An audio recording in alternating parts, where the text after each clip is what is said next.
الحياة كلها رحلات. ننطلق الآن بالورقة الثالثة، وهي رحلة بناء القيم. سيتحدث ضيفنا الآن حول منظومة القيم وأثرها في بناء الشخصية العملية. أرحب بالرئيس التنفيذي لشركة تاكت الأستاذ منصور العتيبي. أهلا وسهلا.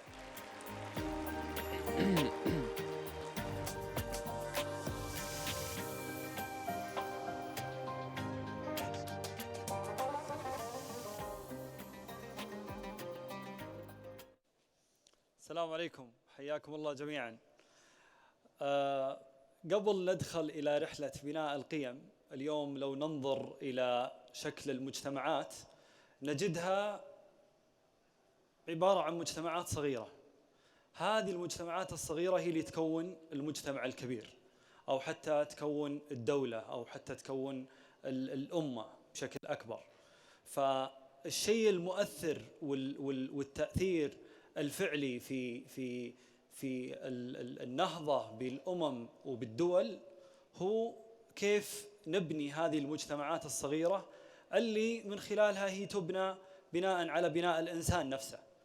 فاليوم لما ننظر إلى رحلة بناء القيم للإنسان على حد ذاته، فبنكتشف أن هذا الإنسان هو يحمل معه القيم اللي يشكل من خلالها المجتمع. وفي سؤال وجودي هنا دائما يتوادر أو يتبادر إلى الذهن، هو هل القيمة اليوم والخلق هو مكتسب أو مبني، أو يولد الإنسان بقيمه؟ وهذا السؤال الوجودي لو بحثنا عنه بنكتشف أن لكل شخص منا فلسفة، ولكل شخص منا نظرة، والعلماء احتاروا في جوابه. فلما ننظر إلى القيمة كقيمة نجدها أحيانا تطغى على السلوك أو تطغى على سلوك الشخص نفسه. وأحد أهم يعني خلينا نقول المؤشرات أو المقاييس اللي تقودنا إلى جواب فعلي هو حديث النبي عليه الصلاة والسلام: إنما العلم بالتعلم والحلم بالتحلم. كيف الحلم بالتحلم؟ والحلم هو يكاد يكون أصعب الصفات الشخصية وأصعب القيم اللي موجودة اليوم عند الإنسان. فالحلم قد يكون سهل جدا على الشخص الهادئ بطبعه، فبالتالي هو كطبيعة أو كطبيعة شخصية هو سلس له هذه القيمة. لكن لما بنتكلم عن شخص مثلا سريع الانفعال نجد أن الحلم من أصعب الأشياء اللي ممكن يتحلى فيها. فهذا يدل على أن القيم اليوم هي نستطيع اكتسابها إذا احنا كأشخاص نقدر ننظر إلى الأمور بطبيعتها ونقدر نحلل بطريقة جيدة، فنقدر نستشف إيش القيم اللي تناسبنا. اليوم أنا لو أبغى أشتري سيارة مثلا، أو أي أحد يبغى يشتري سيارة، بيكتشف أن هذه السيارة اللي لمعت في ذهنه يشوفها في كل مكان يمر فيه، ويبدأ يعني يتعاطى مع السيارة هذه بطريقة جيدة، إلى درجة أنه قد يكون يعرف مواصفاتها، يعرف تفاصيلها، إلى أن يكون خبير فيها، إلى أن قد يعني يكون من الخبراء اللي يستشارون في هذه البراند ولا هذه السيارة. كذلك القيم.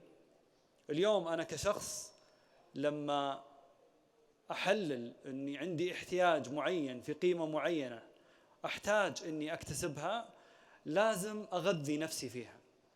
الوعي هو أول مرحلة من مراحل المعرفة. فأن تعرف أنك تحتاج لهذه القيمة معناتها بتأثر على سلوكي، إلى أن تؤثر على ثقافتي، إلى أن تؤثر على نتائجي. فاليوم إحنا كأفراد يجب أن يكون وقودنا هو قيمنا الذاتية. إحنا يعني في مجالنا العملي يمكن من 4-5 سنوات في إدارة شركات نصطدم أو نتقاطع مع الكثير من الناس اللي قد يكونون كفاءات مميزة. أحد أهم المعايير اللي ننظر لها بطريقة ما فيها أبيض وأسود، أو آسف يعني طريقة قطعية تماما، يا أبيض يا أسود، هو موضوع القيم. الشخص إذا استقامت قيمه استقامت كل أموره الأخرى. فاليوم ونحن نعتمد على أشخاص حولنا منظومتهم القيمية متكاملة، احنا أقرب للنجاح، أكفأ، أقدر على تحمل الصدمات. فالمنظومة القيمية هي أساس ننطلق منه. ولو نقيسها اليوم علينا احنا كشعب وكدولة، لما أطلقت الرؤية ألهمنا جميعا وكأنه ولدنا من جديد. وأنا أتكلم وأنا في مجال سوق العمل قبل إطلاق الرؤية، ما قبل إطلاق الرؤية شيء وما بعد إطلاق الرؤية شيء آخر تماما. كانت نهضة معنوية غير طبيعية وغير متعارف عليها. هذا لأن كان عندنا قائد مكتمل قيميا وناضج قيميا. ولما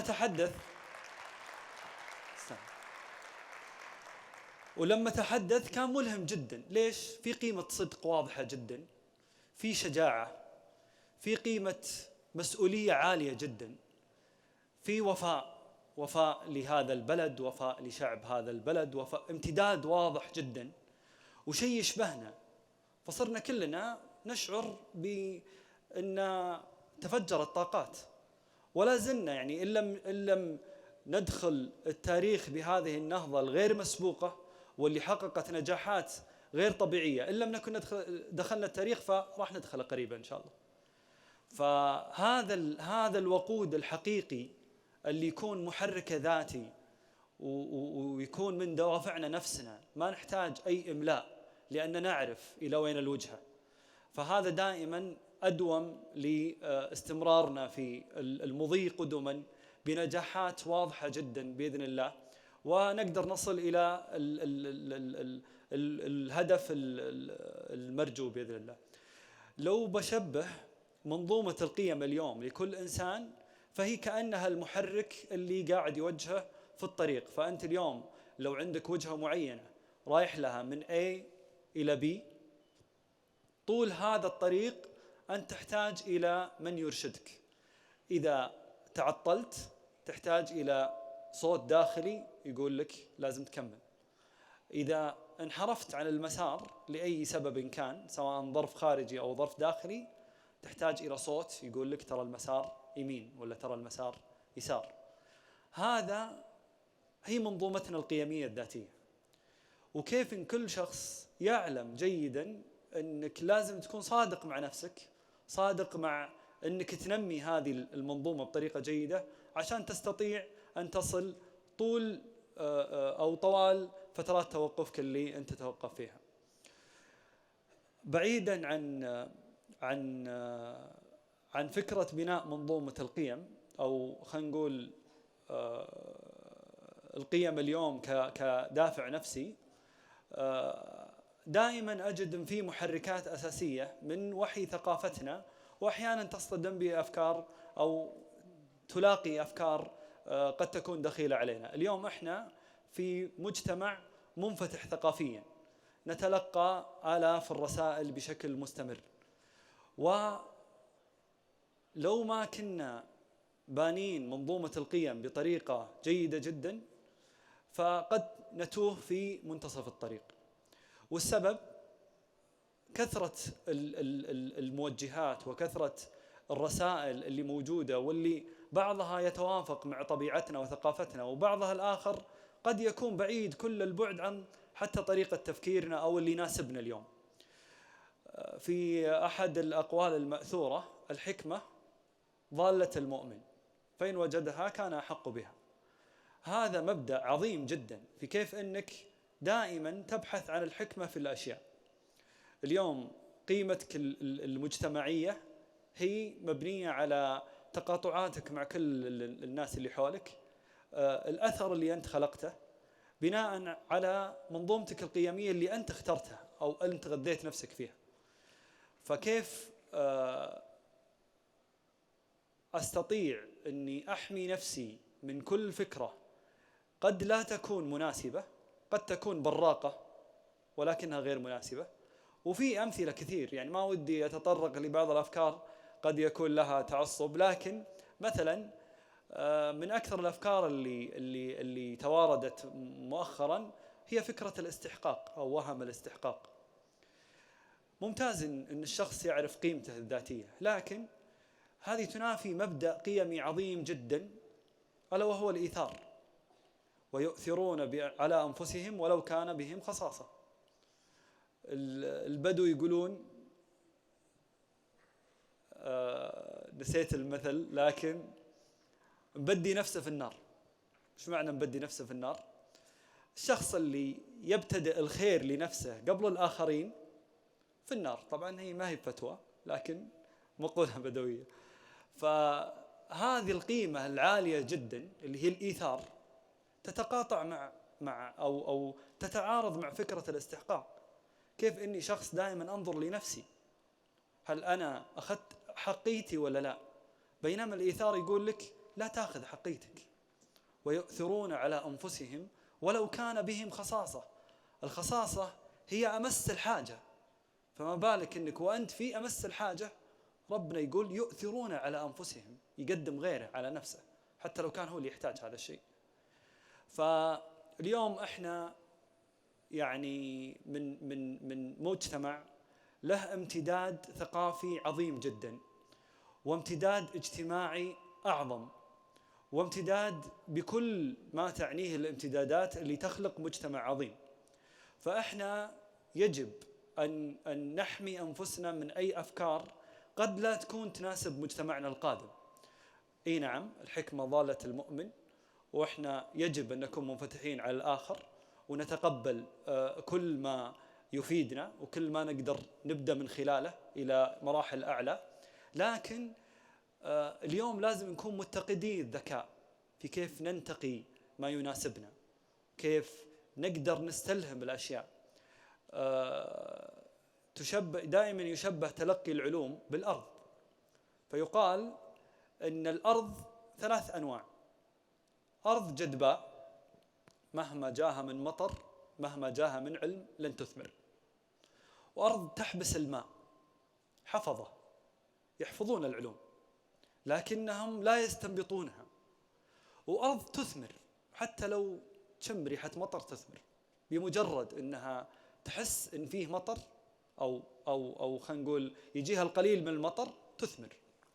فهذا اليوم طموحنا، أن نستقي من العلوم ما يناسبنا، نطلع من التفاصيل الصغيرة الحكمة اللي نمشي خلفها، من كتاب تقرأه، من مسلسل تشوفه، من توك تحضره، إلى أي تقاطع، حتى مثلا في الاجتماعات، في تقاطعاتك اليوم، حتى مثلا في المطعم توقف في لاين مطعم توصل إلى كاشير تلقاه هادئ، ما يصارخ في وسط صراخ المطاعم اللي دائما يصير، ونبرة صوته هادئة. هذا فيه حكمة. فكيف أني أكون شخص متقد الذهن وعندي منظومتي القيمية اللي تستكشف الحكم في كل مكان، أنا قاعد أغذي نفسي بنفسي، وقاعد أستشف من كل شيء قاطعني في الحياة ما يرشدني إلى طريق أفضل. وهذا دائما الطموح. واليوم إحنا يعني نواه لشيء أكبر وأكبر وأكبر. ودائما إذا كانت الأساسات صلبة ومتينة ومؤسسة بطريقة جيدة، هي تدوم لبنيان أطول وأكبر. شكرا لكم، شكرا جامعة الملك سعود، شكرا تيدكس، يعطيكم العافية.